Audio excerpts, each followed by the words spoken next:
क्या हो अगर चार लड़कियां वो अपनी खूबसूरती की वजह से लड़कों को फंसा के अपने घर में लाके मार देती हैं। आखिर वो उन लाशों का करती क्या है। हेलो दोस्तों, तो कैसे हैं आप? उम्मीद है सब बढ़िया होगा। आज हम जिस मूवी को एक्सप्लेन करेंगे उस मूवी का नाम वर्शिप वुमेन है। हम देखते हैं एक आदमी कहीं जा रहा होता है अपनी गाड़ी से, तभी उसकी गाड़ी का टायर पंचर हो जाता है। वो आदमी अपनी गाड़ी बाहर निकल के देखता है तो उसकी नजर पड़ती है टायर में। दरअसल उसकी गाड़ी का टायर पंचर हो गया है और वो गुस्साते हुए डिग्गी खोलता है और डिग्गी में कोई स्टेपनी ढूंढने लगता है, पर उसको स्टेपनी नहीं मिलती। फिर हमें यहाँ पता चलता है कि उसकी गाड़ी में एक लड़की की लाश है और वो मरने वाली है। दूसरी तरफ एक गाड़ी उसी रास्ते से और आ रही होती है। वो उस इंसान से लिफ्ट मांग लेता है जो अभी दूसरा इंसान दूसरी गाड़ी लेके वहाँ से गुजर रहा था। दरअसल वो एक पादरी था। वो इस इंसान को लिफ्ट दे देता है। पादरी, तुम्हारी गाड़ी बहुत अच्छी है और ये गाड़ी मुझे दे दो। पादरी ध्यान से नहीं सुनता। फिर वो अपनी बंदूक निकालता है, उसको गोली मार देता है और इस अफरा तफरी में गाड़ी का एक्सीडेंट हो जाता है और उसके भी काफी चोट लग जाती है और पादरी तो मर ही जाता है। फिर वो आदमी पादरी के पूरे कपड़े उतार के खुद पहन लेता है और वो एक पादरी बन जाता है। सामने से एक सफेद कलर की गाड़ी आ रही होती है और वो उसको लिफ्ट लेने लगता है। जब वो देखता है कि गाड़ी चलाने वाली एक खूबसूरत सी लड़की है, इस लड़की का नाम मैग्नोलिया है। ये लड़की उस आदमी को लिफ्ट दे देती है। फिर ये आदमी मैग्नोलिया को देखता है तो इसका दिमाग और पूरा मन मचल जाता है। दरअसल मैग्नोलिया बहुत खूबसूरत थी। कुछ दूर तो ये आदमी मैग्नोलिया के साथ चलता है। जब मैग्नोलिया अपनी गाड़ी को सुनसान जगह से निकाल रही होती है तो यह आदमी मैग्नोलिया को अपने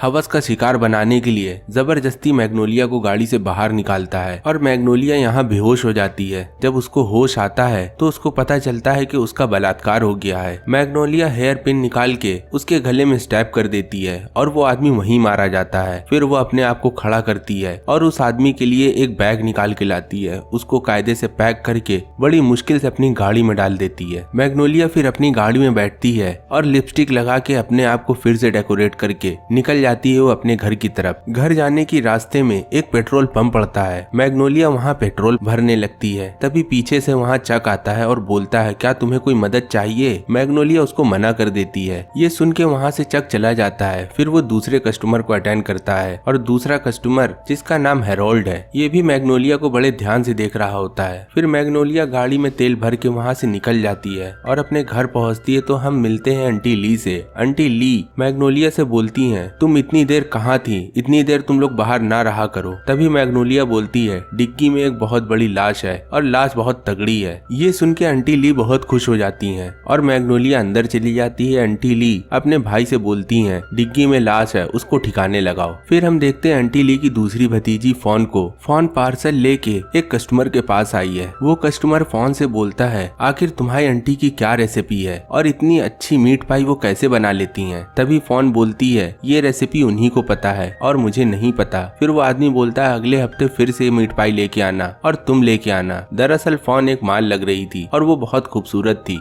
सभी ठरकी आदमी उस पर नजर रखते थे। तभी फोन अपने घर निकल जाती है। फिर उसको एक आदमी मिलता है। उस आदमी को फोन लिफ्ट दे देती है और बोलती है, मेरे घर चलो, मैं तुमको मीट पाई खिलाऊंगी। तभी वो आदमी बोलता है, नहीं, मैं एक वेजिटेरियन हूँ। फोन फिर उस आदमी से बोलती है, जरूरी नहीं कि तुम मीट पाई खाओ, तुम्हारे पास और भी कुछ खाने के लिए है, मैं तुमको बहुत कुछ खिला सकती हूँ। इसी लालच में वो आदमी फोन के साथ आ जाता है और वो दोनों किचन के अंदर मेकआउट करने लगते हैं। फोन उस लड़के से बोलती है, मैं आंटी ली से मिल के आती हूँ, जब तक तुम मेरा घर देखो, और वो चली जाती है। वो आदमी चारों तरफ घूमता है पर उसको कुछ नहीं दिखता। फिर वहाँ फोन आ जाती है थोड़ी देर में। फोन बोलती है, क्या हम लोग वाइन पी सकते हैं? वो आदमी हाँ में सर हिलाता है। फिर फोन बोलती है, जाओ जाके स्टोर रूम में वाइन रखी है, जाके ली आओ। वो आदमी स्टोर रूम जाता है और फोन बाहर से दरवाजा बंद कर देती है और एक बटन दाब देती है और तभी उस आदमी की गर्दन कट जाती है और गर्दन कटने के बाद उस आदमी की भी बॉडी तहखाने में चली जाती है। आखिर इन बॉडी का ये सब क्या करते हैं? तहखाने में इतनी बॉडी क्यों है और तहखाने में आखिर क्या है जो इन बॉडी को खाता है? अगर आप यहाँ तक बने हैं तो आप इस चैनल को लाइक करें और अपना प्यार इस वीडियो में दिखाएं और चैनल को सब्सक्राइब करें। फिर हम बढ़ते हैं दूसरी तरफ। फोन फिर लैरी के पास आती है। दरअसल लैरी कम अकल है, उसको ज्यादा बुद्धि नहीं है।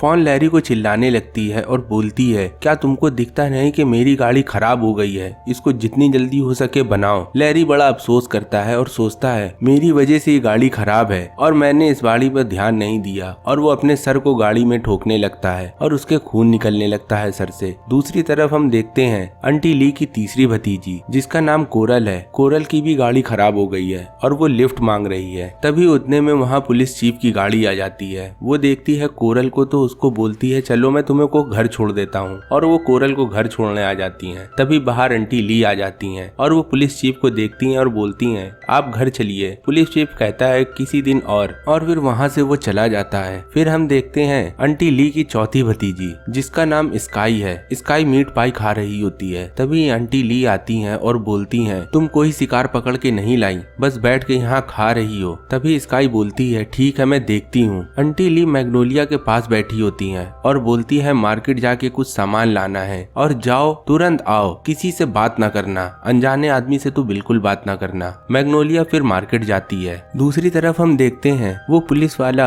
अपने पुलिस स्टेशन आता है और वहाँ हेरोल्ड होता है। हेरोल्ड बोलता है मैं एक लड़के को ढूंढ रहा हूँ और इस लड़के का बाप बहुत अमीर है, मेरे पास ऊपर से ऑर्डर है इस लड़कों को ढूंढने के लिए। तभी पुलिस चीफ बोलता है ये बहुत छोटा सा शहर है, मैं इस शहर का चीफ हूँ और परेशान ना हूँ, मैं उस लड़के को ढूंढ के निकालूंगा। दूसरी तरफ लैरी उस गाड़ी को ले जा रहा होता है और बहुत गाली बक रहा होता है और बोलता है ये बार बार गाड़ी खराब हो जाती है और पूरा ब्लेम मेरे ऊपर आ जाता है। और फिर हम देखते हैं मैग्नोलिया वो एक काले मिनी स्कर्ट सूट में मार्केट की तरफ जा रही होती है और रास्ते में उसको हेरोल्ड मिलता है। तभी मैग्नोलिया इशारा कर देती है। हेरोल्ड उसको देख के पगला जाता है और राल चूने लगती है। मैग्नोलिया तो पहले थोड़ी देर उसको तड़पाती है फिर इधर उधर घुमाने लगती है। दूसरी तरफ कोरल और स्काई एक रोड के किनारे खड़े होते हैं, वो अपना शिकार ढूंढ रहे होते हैं। फिर हम देखते हैं मैग्नोलिया को वो स्टोर से कुछ सामान खरीद रही होती है और उतने में वहाँ हेरोल्ड आ जाता है। हेरोल्ड से बोलता है मैंने तुमको जब से पहली बार देखा है तब से मुझे तुमसे प्यार हो गया है, पर मैग्नोलिया इस बात का ध्यान नहीं देती और वहाँ से चली जाती है। बाद में हेरोल्ड मैग्नोलिया को बाहर रोकता है और बोलता है हेरोल्ड मैग्नोलिया को एक फोटो दिखाता है और बोलता है क्या तुम इस लड़के को जानती हो? मैग्नोलिया बोलती है नहीं, मैं इस लड़के को नहीं जानती हूँ, मैं इतने दिन से तुम्हारे लिए तड़प रहा हूँ और तुम्हें तो केवल एक ही चीज देनी है, क्या तुम वो नहीं दे सकती हो? मैग्नोलिया उससे बोलती है ये ठीक है पर तुम ऐसे मांगोगे ये नहीं सोचा था, तुम्हें मेरे लिए घर आना होगा। हेरोल्ड यहाँ बोलता है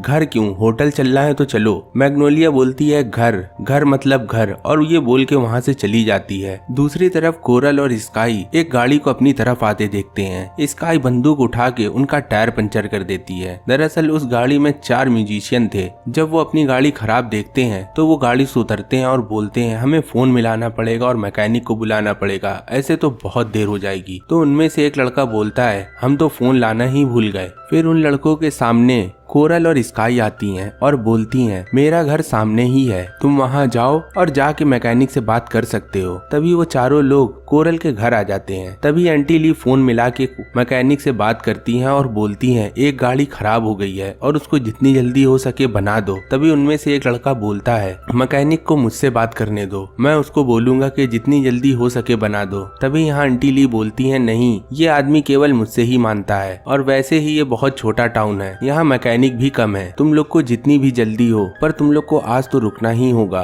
और तुम लोग आज रुकोगे तो हम लोग एक पार्टी करेंगे। फिर वो चारों लड़के लोग खुश हो जाते हैं, उन लड़कियों को चारों तरफ से देखते हैं और बोलते हैं ठीक है हम रुकने का फैसला करते हैं। तभी वहाँ घर में मैग्नोलिया आ जाती है और उसके पीछे आंटी ली पहुँच जाती है। मैग्नोलिया फिर कलेक्शन कार्ड देखती है और बोलती है एक लड़का बॉब था जिसको हमने मारा था, इस लड़के को एक आदमी ढूंढ रहा है जो एक प्राइवेट डिटेक्टिव है। आंटी ली बोलती है तो इतना परेशान होने की क्या बात है? तभी यहाँ मैग्नोलिया बोलती है नहीं, परेशान होने की बात है, ये आदमी आगे चल के हम लोग के लिए खतरा बन सकता है। दूसरी तरफ लैरी उस कार को सही करने के बाद कार का सभी सामान अंदर रखने लगता है और वो डिग्गी खोल के उसका सामान भी अंदर रखने लगता है। तभी पुलिस चीफ आ जाता है और उसकी मदद करने लगता है। तो पुलिस चीफ को एक पन्नी दिखती है, वो पॉलीथीन में इंसानों की हड्डियां होती हैं। पुलिस चीफ ये सब देख के बहुत ज्यादा चौंक जाता है। फिर हम देखते हैं आंटी ली के घर में वो चारों लड़कों के ऊपर वो लड़कियां बैठी हुई हैं और उनको अपने प्यार में मोहित कर रही हैं। लड़के ये सब करके पागल हो रहे थे और पगला रहे थे कि आखिर उनको आगे करना क्या है। पर अभी आप रुको,